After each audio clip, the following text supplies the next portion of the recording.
It is too bad that we very early in our lives lose the ability to learn. At a certain point in the development of the average human being,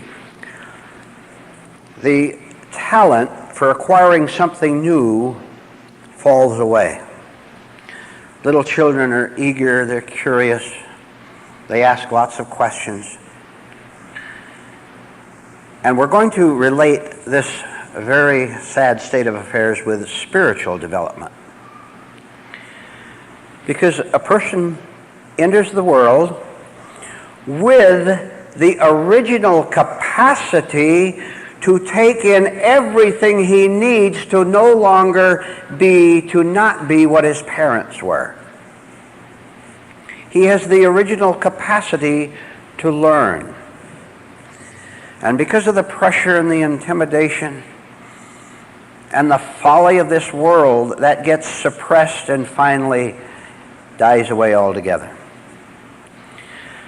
So that the once developing up to a certain point human being stops where he is, lives the rest of his life in repetition. And you wonder why you're bored. Look, boredom has to do really with you continuing to develop, but when you don't, that's what boredom is. All around you, you see evidence. Oh, as close as your own mirror. You see evidence that people have ceased to learn. And this is the explanation, ladies and gentlemen, for everything that is dreary. You know what the word dreary means? You've seen scenes, haven't you? Dreary scenes of ice and coldness and a dreary home. That is what a human being is, dreary and lost. Now, it is perfectly possible for you here to begin to regain your power to grow, in short, to acquire what you need to escape your present self, which is not a very pleasant condition, and one of them comes to me especially right now. You have no ability to learn how to answer your own questions. And I'm talking about small ones as well as large ones. Wouldn't you all like to find some magic method whereby when you're going around your home or down at work or driving your car, whereby you can consult that and it would instantly tell you the answer? Look, you're not going to find it because you don't want the answer. See, you thought you did. You don't even know that you don't want the answers to your life. I'll tell you what you do want instead. And oh, how sick you would have to be to want this. You want a confirmation that your present way is all there is. Therefore, you are justified in never learning another thing about the spiritual life. That's what you really want. Well, tell me you want to learn something higher than your own mind, that you want to escape the dread. You want to repeat it. And this, let's see if I can think of a better word than tragedy. Well, folly would be all right. Folly and tragedy. Disaster, and an unnecessary way of living. When you settle for what you now have, refuse to learn, I want you to know that you're not aware of it. I want you to know that you block off all attempts of reality who is willing to teach you. You block off all attempts to break through so that it could bring you back to your original nature, your original learning period back there, which you lost because of all sorts of wrong things inside of you, including carelessness, including laziness, including simply a refusal to learn. Just sum it up with that. And you went into, listen to the tragedy of this. I want you to know this is unknown to you. You went into a rebellion against anything that tried to stop you from continuing your downhill course. Can you imagine that? Here's a 14-year-old boy or girl, an 18-year-old man or woman, at that point, rebelling to the point where all you have to do for the rest of your life is to go downhill and to be a hard, vicious idiot. Are you beginning to understand, or do you understand it at all, that this God that people talk about and that you might talk about has nothing to do with this world at all? You're going to have a lot more perception than you now have in order to understand that one fact alone that I just gave you, so that you're so completely clear in your mind about the foolishness, the deviltry of ever using the word God in connection with you when you know nothing about him at all. This is what is called the ultimate, final, hardened insanity of human beings who have the nerve, the vicious audacity to even mention the word God and love and decency. Such people are in utter, total, and final rebellion against what could save them, which is the majority of the world. Let me tell you about an experience, and let's see, maybe you've had this sometime. Let's see if you have. Have you ever, well, let's start a little earlier. When you were a child, you were brought up in a certain neighborhood, New York City or Chicago or Los Angeles, or you were brought up in a small town. But you were in a certain area where you knew the neighbors and the neighbors knew you.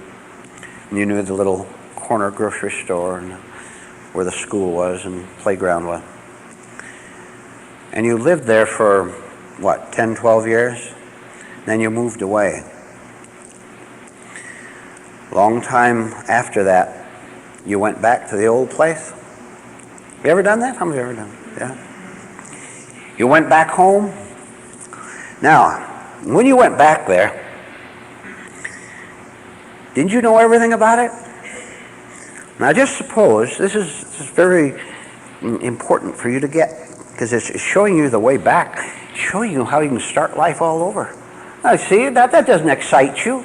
You don't want to start life over. You want to keep up the pretense. All right. So you go on back to your hometown after 20 years or so. Listen to this. You stand on Main Street and you look west and you look east and north and south. There isn't a single human being in the whole world, to say nothing of your hometown. There isn't a single human being in the whole world who can deceive you or mislead you about the nature of that town, right? Someone comes up, a stranger comes up, and you fall into a conversation. He says, "See that building down there, sir? That used to be the old firehouse." You know it's not the old firehouse. It used to be the old schoolhouse or whatever. Someone says there's a creek that runs out of town called Red Creek, and you knew it was called Green Creek. Nobody can fool you about anything. They even question about it. You don't even have to think, do you? You know instantly because you were there. That was your original home. You knew the whole neighborhood. I will guarantee you, absolute 100 guarantee, if you will no longer rebel against what's trying to get through to you, and you'll go back home, you will know the answers to all the questions. As a matter of fact, listen, you know the thing that's better than answering questions? Not having the question in the first place. See, the reason you have queries and wonderments is because you yourself are creating them. Then you consult yourself for the answers, and they're always all wrong because you get them from a wrong person. What could you do with the time and with the energy and with the clarity of a mind that never ever again has to make a psychological decision? I know you have to shop down at the grocery and decide what you want to buy, shop about things for your home and things like that. What would you be able to do with your life if you didn't have to waste it all in inner division of wondering whether you should go left or right? Wouldn't you like to have a life that's so clear that the question itself never comes up, therefore never drains you as you are now drained? And I tell you that is possible too, because the machine that used to create the perplexities has been shut off once and for all. But what you have to go through to get this, you refuse. Now, I'm talking about those of you listening to this talk. We know the world out there is so disinterested they would never ever come to a talk like this in the first place or read a book that tells them the truth about themselves. I'm talking to you who have claimed that you want to be on a higher plane so that you're happy. And the other evening or so, I mentioned to you, I asked you if you wanted to be happy, something like that. And you said yes, and I asked you, well, what is happiness? If you knew what it was, you'd already have it. So what you really want is to keep the same flowing of thoughts, the same, how about this? The same trite arguments, the same, let's see how I can put this, because I saw such a perfect example of it tonight. You want to keep the same authoritative figure that you think you are going, in spite of all the confusion it causes other people and yourself. Now we have got it. You try to get out of this. You want to cause confusion, because clarity would be the end of your life as you now know it, and you say, better that than the unknown. That is the perfect illogical logic for atheists, which you are, of course. If you're leading a life in which you get your sense of direction out of your own thoughts and your own greeds and your own ambitions and your own, especially your own need to prove yourself, if that is where you are getting your sense of self, it originates in the intellect, and that means you know nothing of what is called the divine, something that is higher than you. Now, let me make it quite clear to you another basic fear. And as I tell you what it is, will you please turn the arrow toward yourself and see if you can catch some trickiness going on inside of you as I expose what has been tormenting you, what gives you the kind of a face you have, and the kind of violence you have that you have to suppress lest someone see that you're not as nice as you want us to think you are. So I'll explain something to you, and you are going to work your exercise by see if you can catch something wrong in you as I go through it. There is a wisdom which knows everything about every human being on earth. This wisdom, at this very moment that we are all gathered here, this wisdom being above our system, our minds, our emotions, our deceptions, this wisdom being above it can look down right now, this very minute, and see you as you really are, which, incidentally, is quite a bit different from the way you see yourself right now. Because you think about yourself, and it, looking down, sees you. Now, when it looks down, it also has an invitation built into its wisdom, an invitation to you which says something like this, which says, now look, you have admitted, sir or madam, that you don't like your life at all. You'd like to change so many things. It's not satisfactory. But you have insisted on making the changes yourself. You want to quit work and go to work somewhere else. You want to get rid of your spouse and get another man or another woman. You insist that you know what changes will make you happy. Now, sir or madam, that is what is known as human stupidity, in which the whole world is immersed.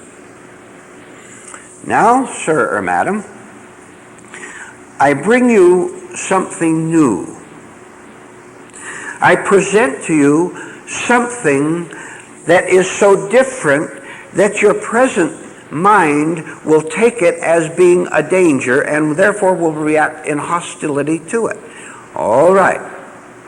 This is wisdom still talking to human beings. It says, I understand that. Now, I will continue to explain to you, ladies and gentlemen, in spite of all your hostility and resistance, I will continue to explain to you what you need to know. But you're simply going to have to listen in spite of all the discomfort, in spite of all the hatred and hostility and resistance that you have. It is possible.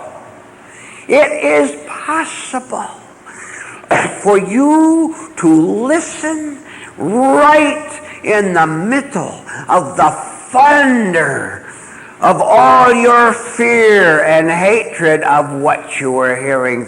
And you had better, sir, madam, thank heaven for that, because if it wasn't for that, no human being would ever make it out.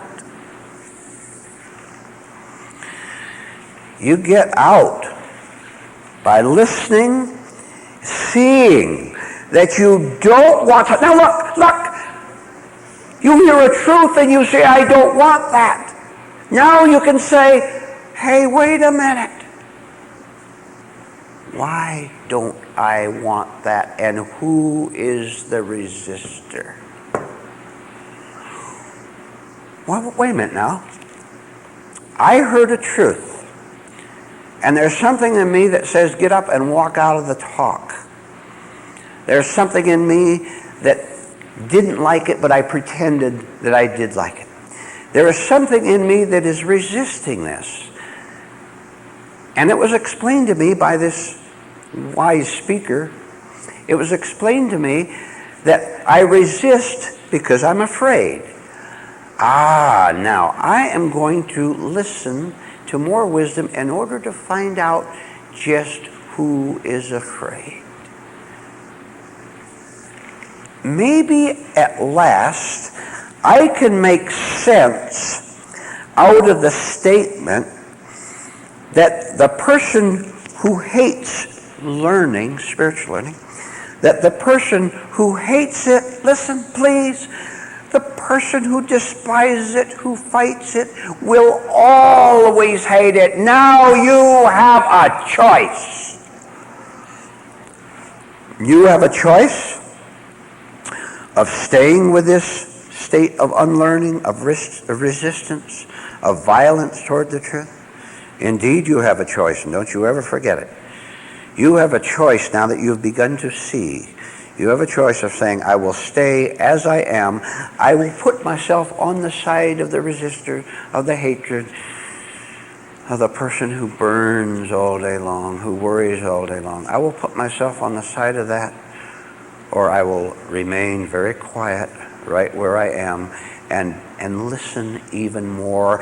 Listen even more to what I don't want to hear. I've got it. I and my hatred of truth are one thing. I've got it. I see it. What a shock. That is all I am. Heaven help me to get through this. It's such a blow to me. For 30 years, 40 years, 60 years, 80 years, I actually believed that I had a little resistance in me. I had a little violence in me. I had a little sarcasm toward other people. I believed I had that, but I also believed that I was a loving human being, that I had kindness in me, that I had decency, that I was generous and I was helpful and I was wise. I believed that I had both of those elements in me. I believed it. No wonder I can't sleep nights. No wonder I go into hatred and rage. I was believing a monstrous lie about myself. Sensing that I had hatred and violence, I tried to cover it up and lessen the pain and escape it by saying, yes, I have those bad things in me. Doesn't everybody? But I also had compassion for people. I also have intelligence enough to help people out of their problems as I've helped myself. I now understand for the first time in my life, and here I am, 70 years old. I finally understand what it means to be schizophrenic. To be totally insane. I was insane for 70 years. Now I know the true story. Now I see things, and yet a different I, a different self, a spiritual self. I can't use I as I used to use it. A spiritual self now understands. No one's going to believe me. I finally understand that what I called me, was pure mental sickness. Not 50%, not 80%, not 99%, 100% pure insanity was my nature. The minute you say that, you're sane. And not before. And you can say it, of course, because you've seen it. You've gone through the experience. And at that point, you understand everyone on the face of this earth, whether you've met them or not. You understand those billions of people you've never met. So you see, when God, wisdom, says to any human being, I see and understand you thoroughly, that is not something to fear, but to embrace. That is not something to run away from. Do you know that if you were angry today, if you were sarcastic, if you were fearful, do you know that you ran away from God?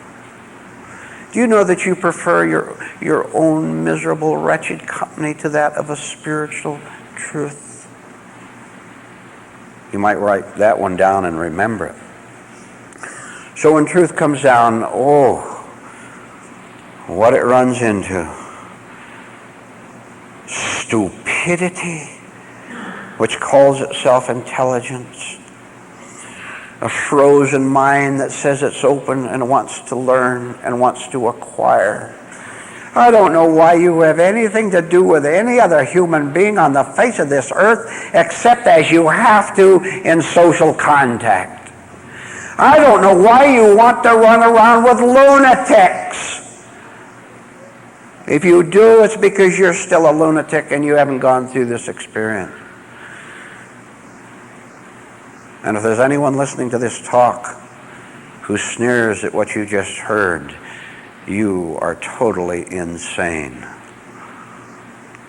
And there's no point telling you to be ashamed of yourself because you don't have any shame. You're far beyond it. You're far gone.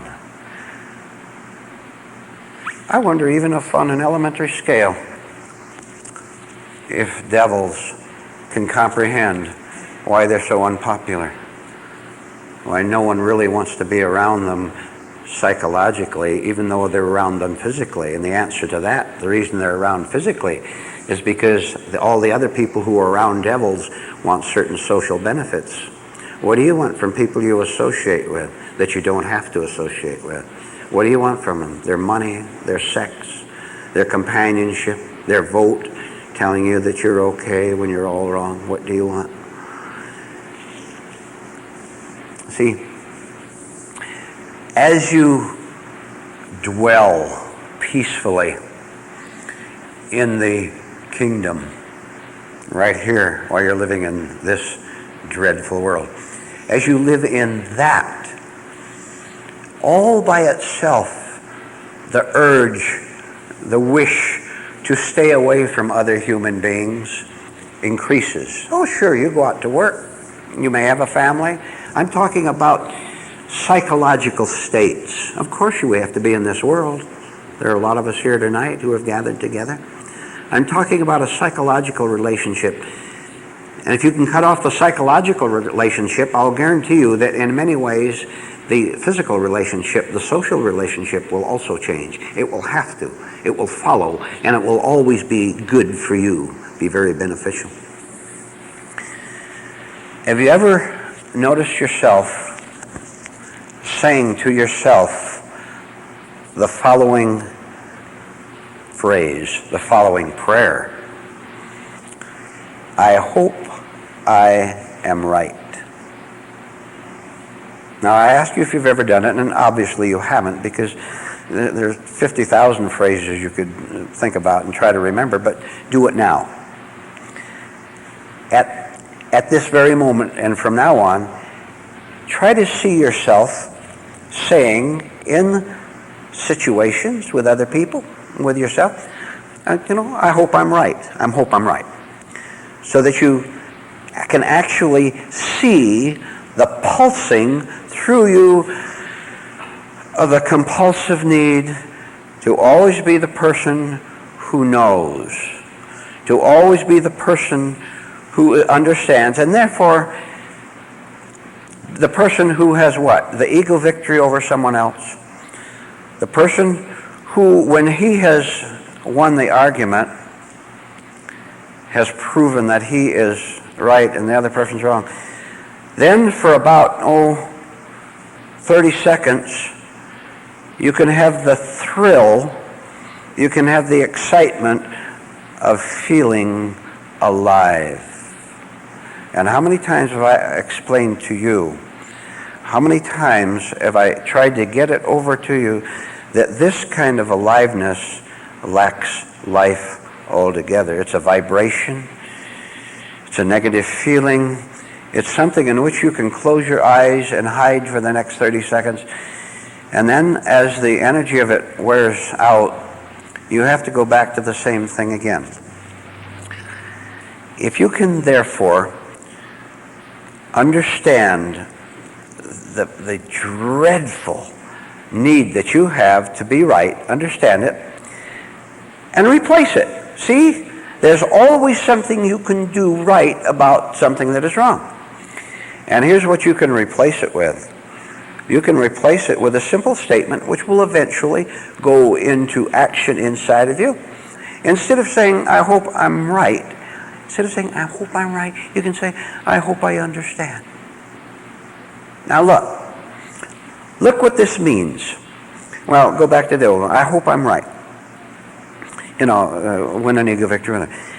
That always must have an ego self in it saying it.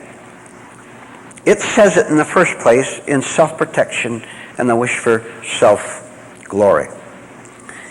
You replace that with the statement, I hope I understand. That means this willingness to learn that we talked about. That means that you're willing to suspend what has been valuable to you, falsely valuable, that you're willing to suspend your self-values and just see what comes to you as a result of the suspension. Do you know that there is great psychological truth in the simple device of waiting 5 seconds before you answer? Go back to that sometime and see how hard it is. That's a revelation in itself, isn't it? Someone says something and you find it a little challenging to you and you feel yourself getting agitated over it. You try it. You count up to 5 silently and watch the drive. They want to say something real quick. When you do that, what have you caught? The old mechanical self that has to prove itself, right? Obviously then, understanding is absolutely everything. But people, because they don't want understanding, people don't want understanding because the first understanding they have to get is the understanding that they have no understanding. And how many people do you know who will go through that humiliating experience? We have said that we will. Just as there are not strong enough words to describe the imbecility of this world, equally, there are not enough strong words to describe the beauty, not words to describe the strength and the wisdom that can be yours if you go all the way through these principles, follow them all the way to the end. And when I say that understanding is everything and understanding is a marvelous state to live in, I've just used a word, haven't I? Behind the word is the experience. If you'll go through the experience of seeing your own imbecility, idiocy, and stubbornness and resistance, if you'll go from the word to the experience, like the 70-year-old man, if you would do that, then you would go above the word, the positive word of understanding, and you would live in this state in which you're living from the kingdom, in which there's no decisions to make at all, because there is no person there to have decisions made for him. See, indecision means you don't know. Now, with understanding, you know, therefore the question never comes up of a psychological nature. Now, that is what is known as peace of mind. The world you live in offers you skyrockets every day. This world you inhabit keeps the production line of skyrockets going constantly in order to dazzle and entice you, to make you think that what it is offering is real, something necessary, something that you want badly, something you should strive for, something you should put first in your life. This world will offer you the following: lots of money. It will offer you the so-called safety of conformity within a family to begin with, within a community, within a country. The world will offer you It's up to you to go out and scramble and get it and fight for it and destroy yourself and others. The world will offer you wealth, power, position. It will offer you what is called a quiet, normal, natural life. Now, everything I have discussed and much more is such a malicious falsehood that one human being in a million ever sees through it as a falsehood. Because you've never been exposed to anything else and kept at it until you saw there's something else. Therefore, that nice, friendly phone call. Can you understand this? This is what you live for. You do. And don't you deny it. Desperation will settle for a friendly phone call, for a raise in salary. It will settle for its own imaginary victories. What I'm starting out with tonight, I want you to become aware of what you strive for because you were told that this is what is essential, this is what is valuable. And you seated here tonight, you feel cheated because you don't have some of them. The ones that just happen to fit in with what you want so badly. What is it? What is it you want that you think would make you feel better, feel happier? You want that home? You want a wife or a husband, the domestic circle? What do you want? The world will offer you everything that you want, and you can get it, as you'll see a little later in the talk tonight. You can get it all right, some of them, by the law of accident. And you'll ache so bad. You'll want to throw yourself down on your bed and dream yourself into oblivion. Right? Well, haven't you had a taste of some of the dazzling rewards, the skyrockets, that your own parents told you were important? That all your friends, remember all your friends in high school, they were all going to go to college, and they knew what they wanted. They would become the lawyer or whatever, a doctor. Others are going into the military. They knew what they wanted. And maybe you didn't know what you wanted, and you felt cheated. They're so sure of themselves of what they want. They weren't sure at all. They were hypnotized in a little extra strength and going into the business world or the Navy or whatever it might be. So all the rewards of the world are imposed upon us till we lose all sense of value. We think it's necessary to have this and to have that, to live in a certain way, because it's become such a fixation in our mind. Now, I've mentioned a few of the things you can get from this world. And now I'd better tell you what you have to do to get them, if you want them. One thing you have to do is to so mislead yourself as to the purpose of life, as to its values. What you have to do is so mislead yourself that you'll never be able to see through your own self-deception, which would upset your plans for conquering this little part of the world that you have taken as your own aim. You have to deceive yourself, and then, having done that, husband, wife, spouse, parents, what you have to do next in order to get the dazzling rewards of the world is to deceive your children. You have to bring them in as part of your act, because you need as many supporting actors as necessary to keep yourself convinced, because you're so doubtful. The slightest thing can throw you off, and you wonder whether you're going in the right direction or not. You have to betray yourself spiritually.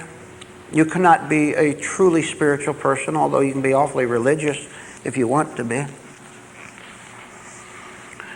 And you have to begin a systematic program of wasting your life. And all the time, it being extremely essential that you never let yourself catch a glimpse of what you're doing. And after a certain point, and it's not very far down the road, most people reach this point where they're no longer able to see what they're doing. And this is called having a hardened heart. This is called being unteachable. This is called being in a state of supreme self-worship, where all that is valuable to you is what has been accumulated by you from sick people, from a sick society. But now you are stuck with it. And if you go on 5, 10, 20 years, you are so afraid of anything that comes along and says you've been wrong 5 years, 20 years. Let me tell you something. It's sort of a side thought, and yet right in with what we're talking about.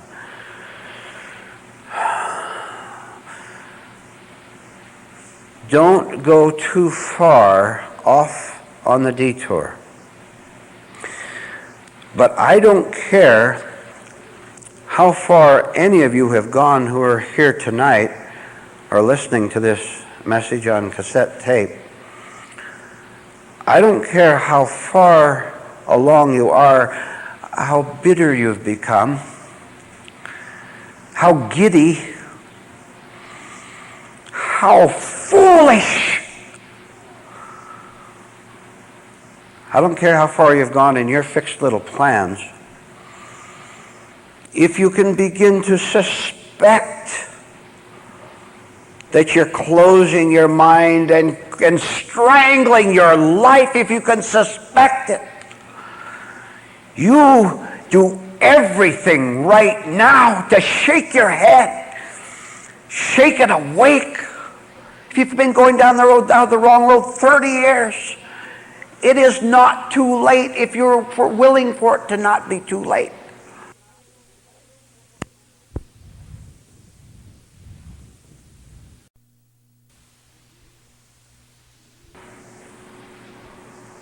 Well, you businessmen, and you can sit in that office you have or in that home that you've built up, and you can be seated right in the middle of that luxury and that success, and you know what you've got in the bank, and you know what your income is, and you know how many friends are coming over for the outdoor barbecue tomorrow night, and you know that you're still reasonably young so that you can still say, I have a future, therefore I can accumulate more. You send everybody out of that office for a little bit, you successful businessmen, and you sit there and ponder the following.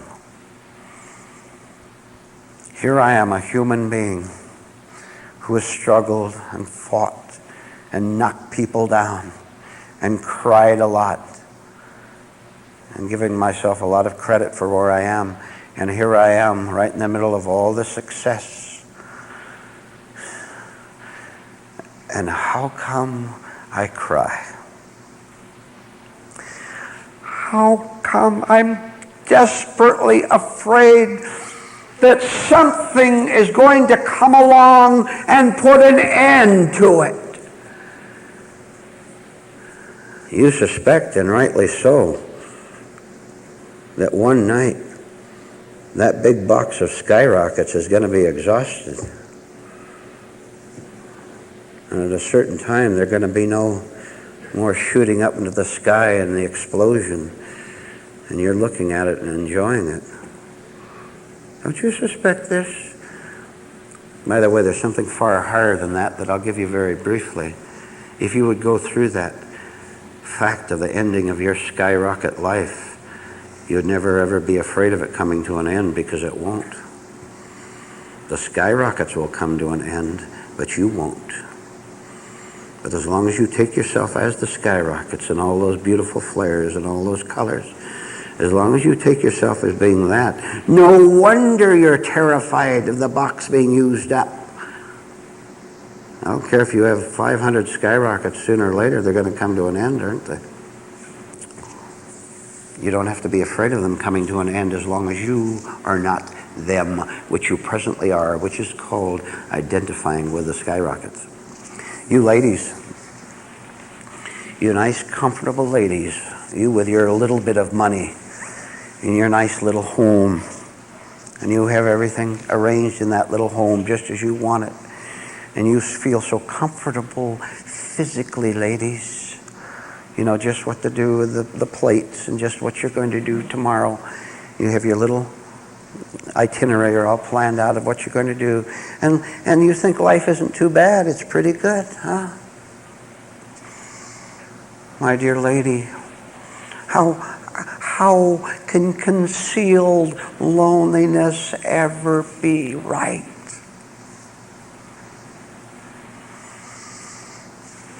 How can your snappy remarks, your irritability ever be right for you? Do you know what we're talking about here?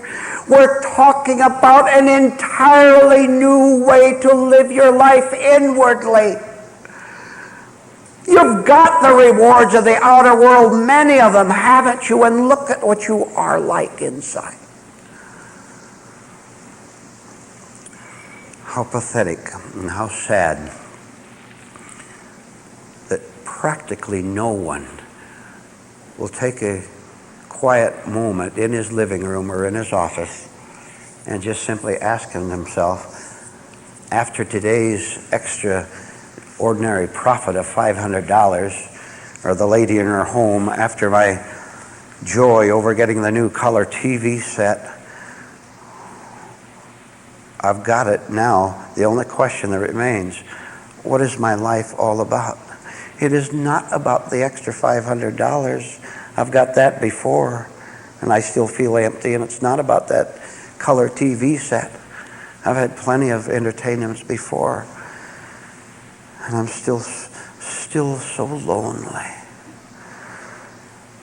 And I might as well tell you right now that you're wasting your time trying to get rid of that haunting, of that unknown, of your fear of the skyrockets running out. I might as well tell you that you're wasting your time trying to get rid of your desperation in the way you have been doing it, because there's only one way to do it, and you're hearing about it tonight, and you'll be hearing more detail about it tonight. Now, I want to explain to you why a person who has had these worldly rewards, in a small way even, you know, I'm talking about the smugness. You don't have any trouble in your life.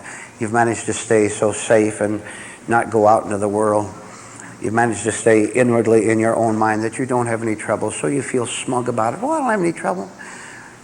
That man's sitting up there and he's talking about me having grief and having loneliness. I'm a content person. I like my life the way it is.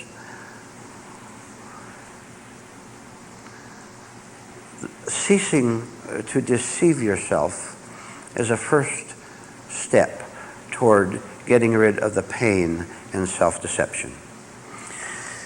Picture, please, two men working out in two separate fields, large agricultural fields.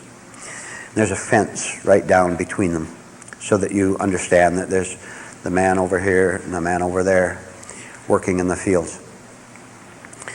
And one of them, let's say the one on the right,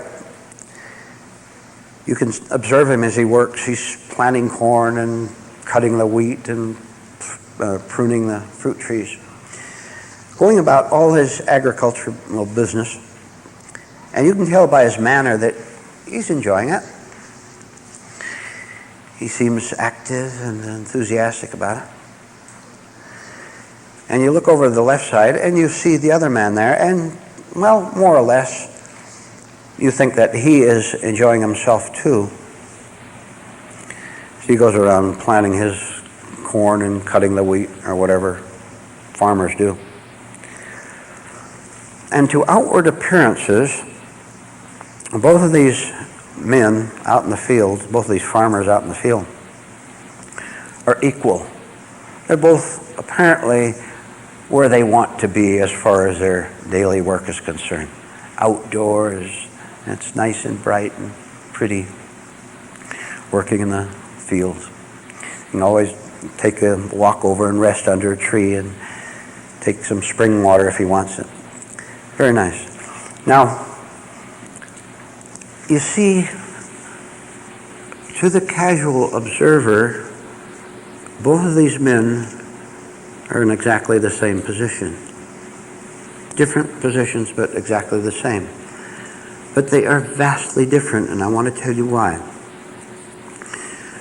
The man on the right, working out in those fields, he is really enjoying himself. He has a life of his own. Because, you see, he is the owner of that agricultural field. It's his. He possesses it. So when he plants some corn, he knows that he's going to be rewarded by what he's doing out there. When he trims the fruit tree, the plum tree, he knows he's going to have plums later on. He is authentically enjoying his life because he has his own life. That's his land, that's his fruit, that's his vegetables that are growing out there. It belongs to him. And he knows that every time he does something, he is going to get the reward of it, of the nature's reward. Go over to the man on the left side of the fence. He's doing the same thing. He's out there working.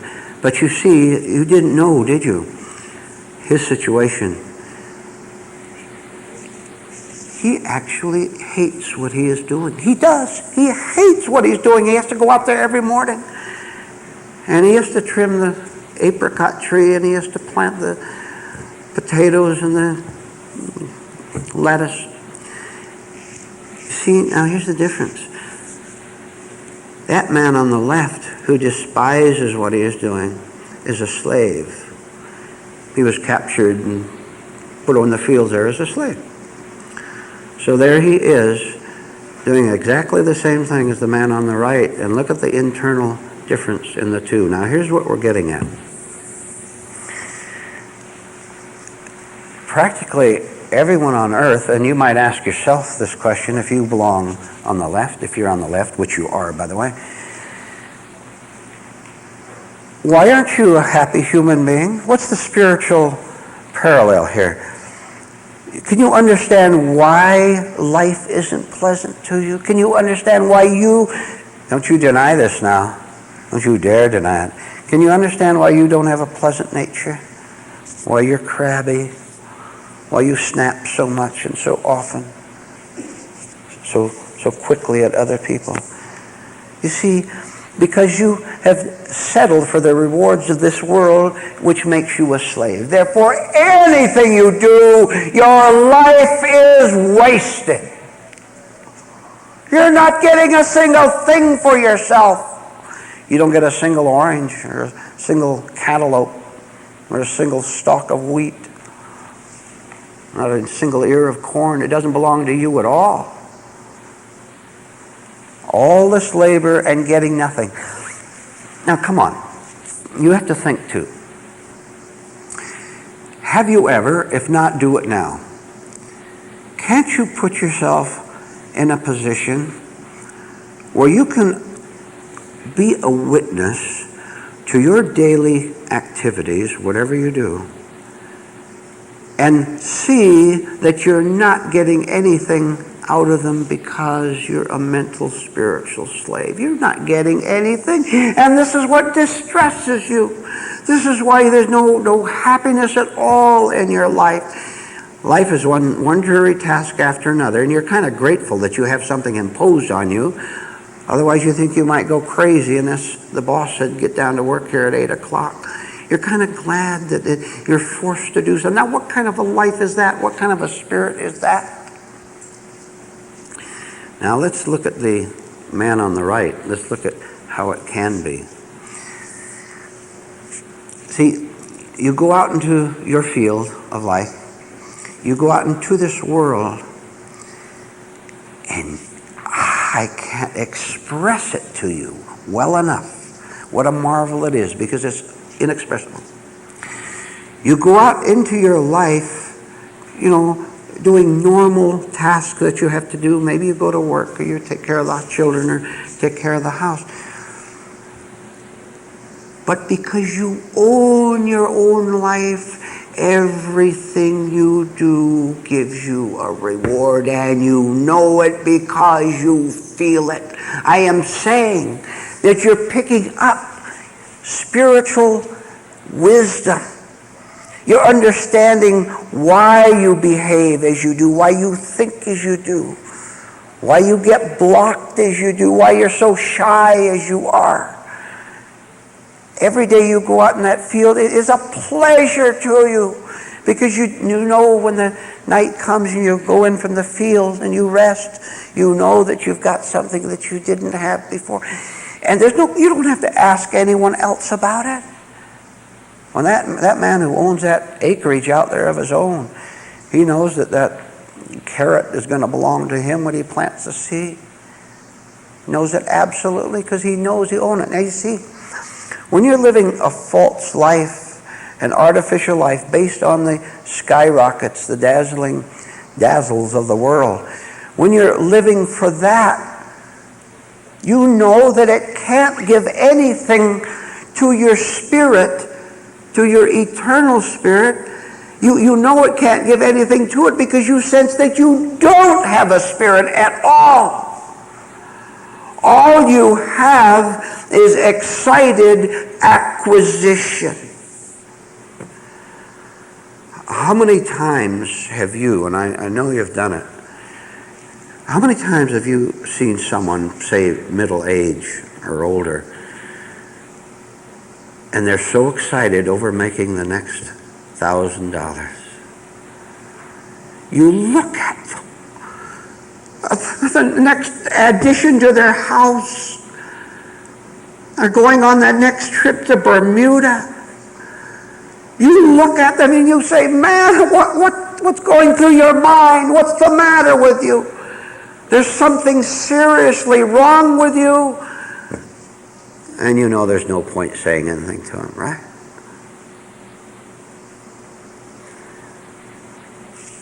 Why? Because he's the slave out in that field, hating what he's doing instead of, listen to this, hating and resenting what he's doing instead of being smart enough to plan his escape. Because you see, didn't I tell you? I'll tell you now. That man on the right used to be the man on the left for a long time. And it finally got through his thick head. Let's see. When I am hateful, I'm not giving myself anything. I'm giving myself something that hurts pretty bad. And he went on like that for a long, long time, until it finally dawned on him that instead of staying there and being a bitter and resentful slave, he could use his mind in order to escape from the field, from the left-hand field. You know what that's called? That is called the beginning of ordinary intelligence. See, most human beings don't even have ordinary intelligence. All they have is self-interest, going out and getting what they want from the world. So here's this man who used to be on the left, now he's on the right, at a point in his life, and you have to get to this point very fast. Will you just slow down a minute? We said to the man in the office or the woman in her home, he said, just a minute.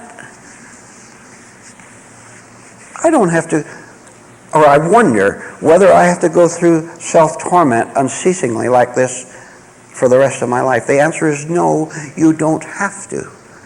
Because you see, and I hope this doesn't offend your intelligence, which you have very little of, by the way, but there is something that is smarter than you are.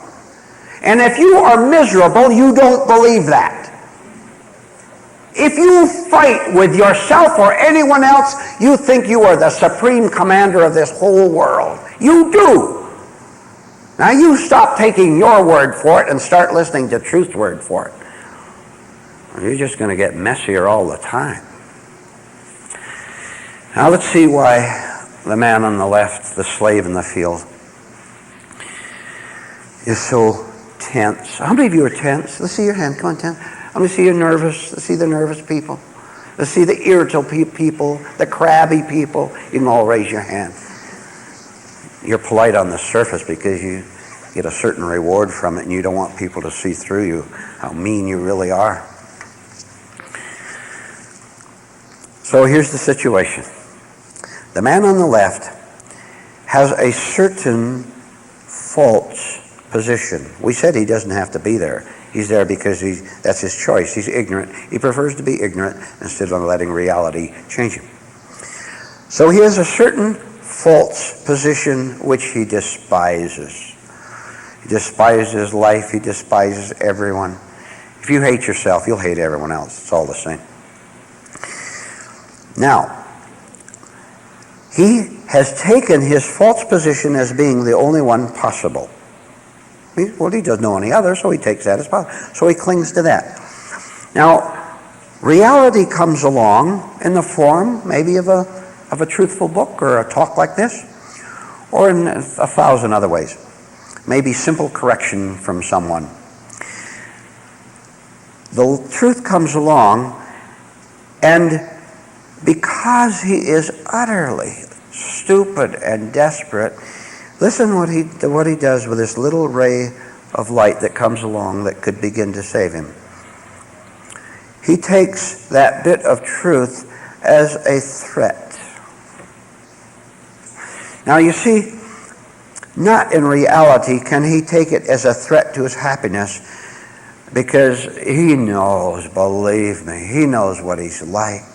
He knows how crushed he is.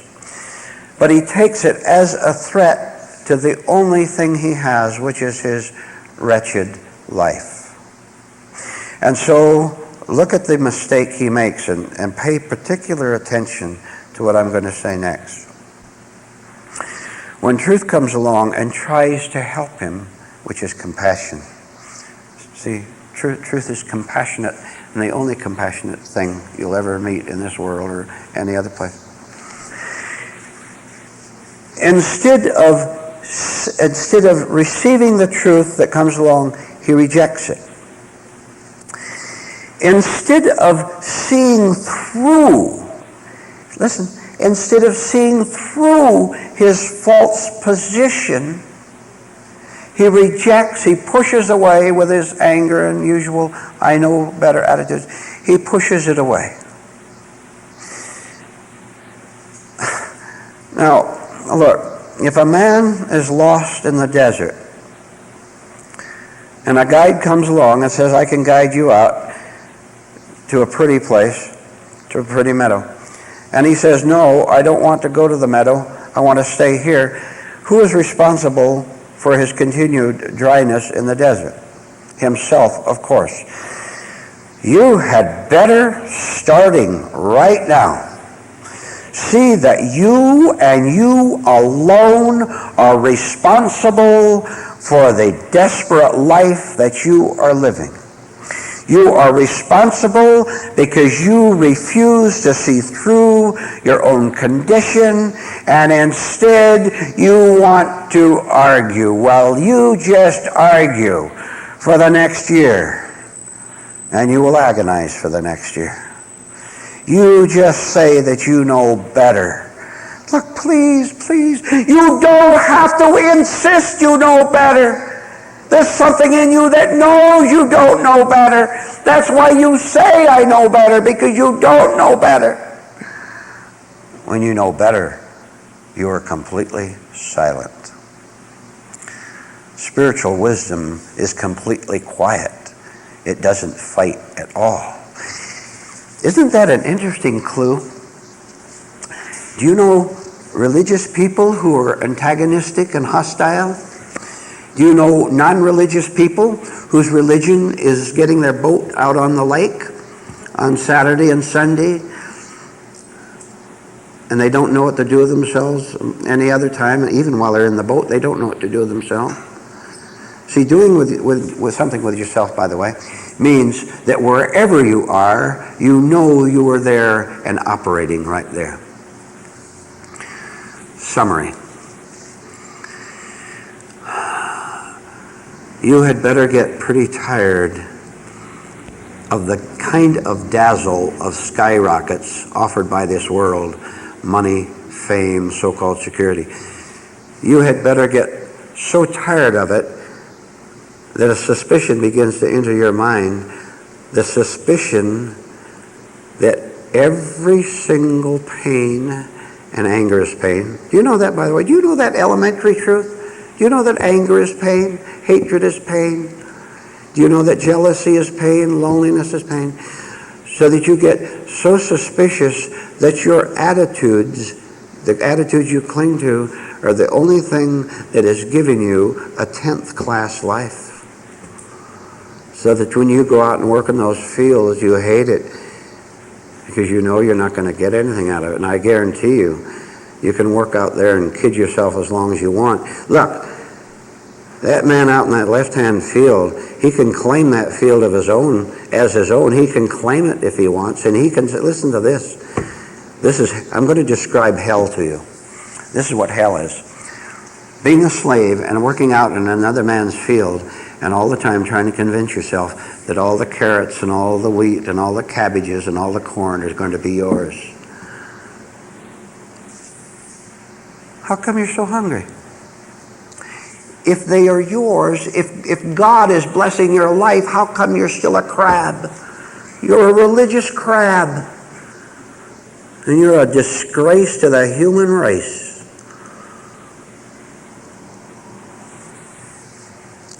Are you willing to take it? You know our motto here in the class, if you can take it, you will make it.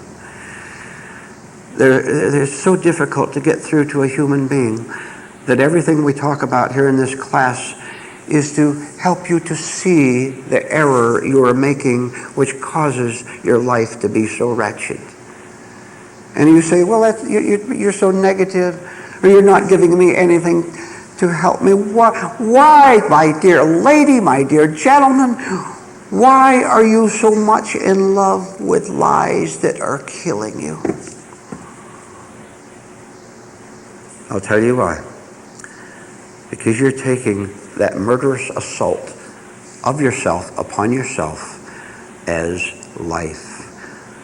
And it's the single greatest mistake you or any other human being has ever made in their whole life. And if you see that mistake, just see that you're confused about everything, that you lie about everything, and you associate with false pleasure with other people who are just as big a liar as you are, and you call that friendship or marriage or love.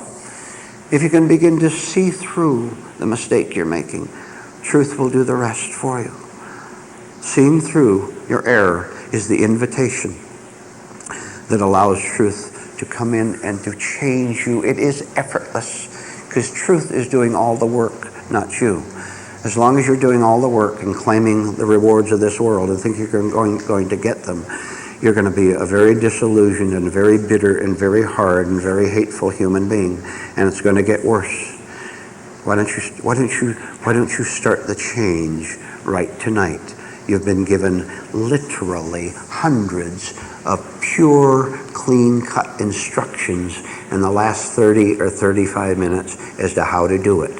And now it is you. Take them and run hard. I will tell you the story of the violent vandal. Once upon a time there was a violent vandal, and he had great pressures inside him. And he would go around thinking violent, destructive thoughts. And he had destructive, violent feelings. Most of which he suppressed because he didn't want to get into trouble. But every once in a while, this pressure that he had inside himself would break loose. He couldn't control himself at all. And he became vandalous.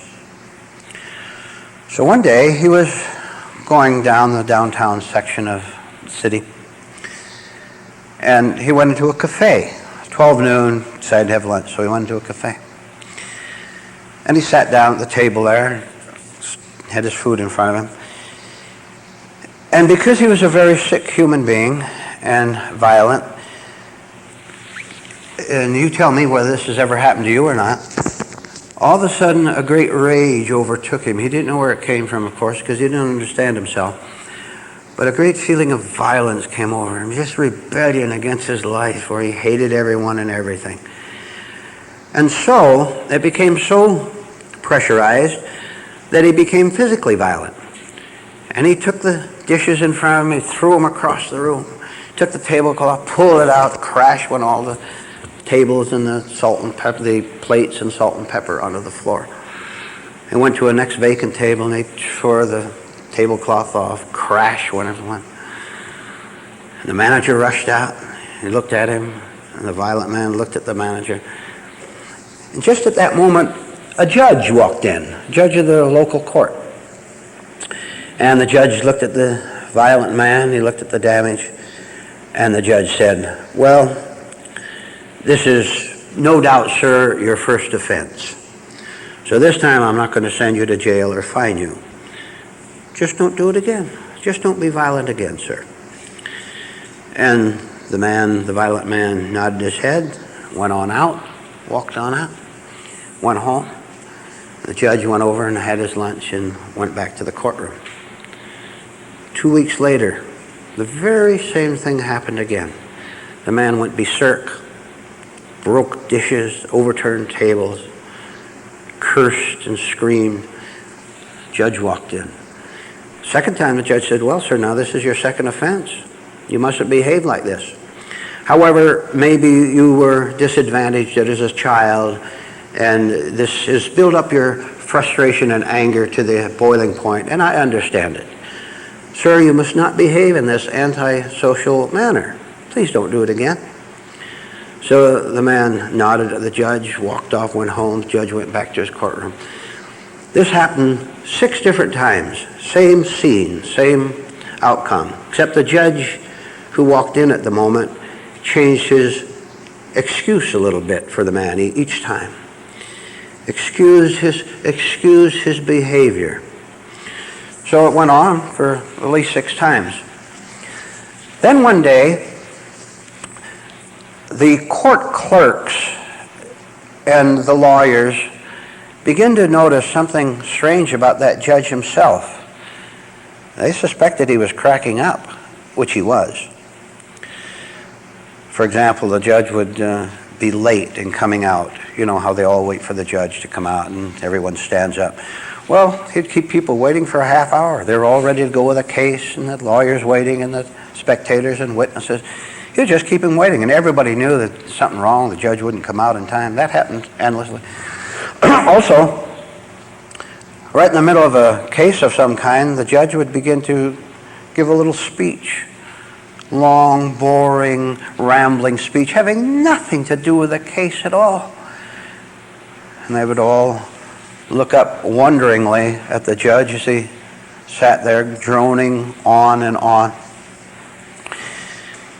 Finally, it got so bad that all the lawyers and the court officials and the other judges got together and they put the judge away in a lunatic asylum because they understand he was cracking up, going mad. The judge was.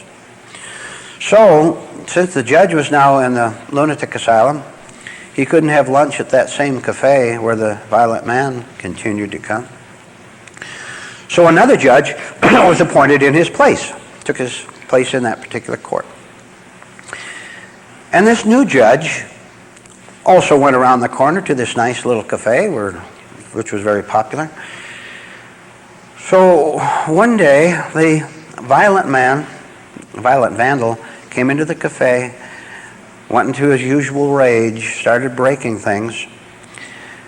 And this was the 7th time now. And just as after the 7th time of overturning the tables and wrecking things, the new judge came in. And the new judge looked at the violent vandal, and he looked at him sternly, unblinkingly and unsmilingly. And the new judge said, "Sir, you will do 3 things. You will first of all take a broom and a dustpan and clean up the mess that you have caused. You yourself personally will repair the damage that you yourself created." That's the first thing. The second thing you will do is you'll pay $100 damage for the dishes and tables that you broke. You will pay that $100 to the owner of the cafe. Thirdly, you'll pay $100 fine to the court for being a troublemaker, for causing trouble in society. And the violent vandal looked fiercely and hotly at the judge, but he did what he was told. He cleaned up the mess, and he paid the $100 to the owner and paid $100 to the court. But there were coals of hatred in the violent vandal's eyes as he did it. 3 weeks pass. The new judge comes back to the cafe, 12 o'clock. The violent vandal comes in. The violent vandal breaks dishes again, overturns tables again, screams out loud again. The judge looks sternly and firmly at the vandal, and he says, "Sir, you will again do 3 things.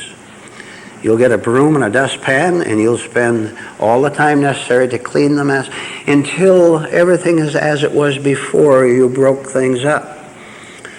And you will also pay $100 to the owner of the cafe for the loss you caused him, and you will pay $100 to the court for being antisocial, for causing trouble, for being a troublemaker, for subtracting from life instead of adding to it, for subtracting from life." And the cool, hot hatred came into the violent vandal's eyes again. But he did what he was told, surly and angrily, and great fierceness in his face. He went with the broom and he cleaned up the cafe, and he paid the $100 to the owner and paid $100 to the court. That's the second time. And would you like to know what happened next? What happened next was absolutely nothing. That man, with the violence in his spirit and the hatred in his eyes, never again ever went into that cafe and caused that damage. Never happened again. But what did happen is as follows. He went out, the violent man went out, and he searched around the slums of town, which included some big modern office buildings, the slums being psychological, not physical. Don't you know that? Why do you think the slums are down there where all the men shuffle along with wine on their breath and beards? And he found a dozen other vandals just like him. And they begin to agitate for the removal of the judge who ordered the man to make restitution. And it caught on. Pretty soon there were 20 violent vandals in spirit who joined the petition to have the judge recalled, and he was kicked out of office.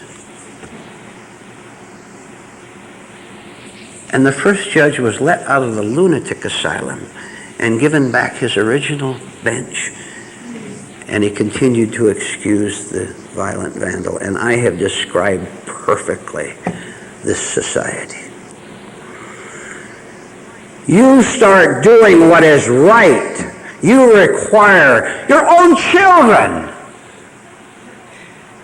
You start requiring anyone to do right because you know it's right. And you watch how they hate you.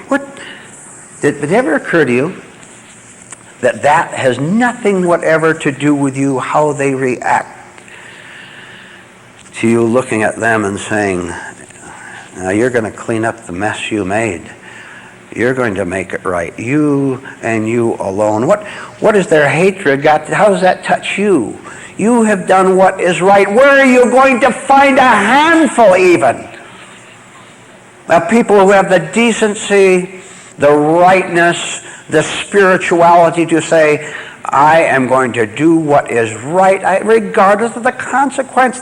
Do you know that judge, the second judge, knew he was in danger from society when he knew it?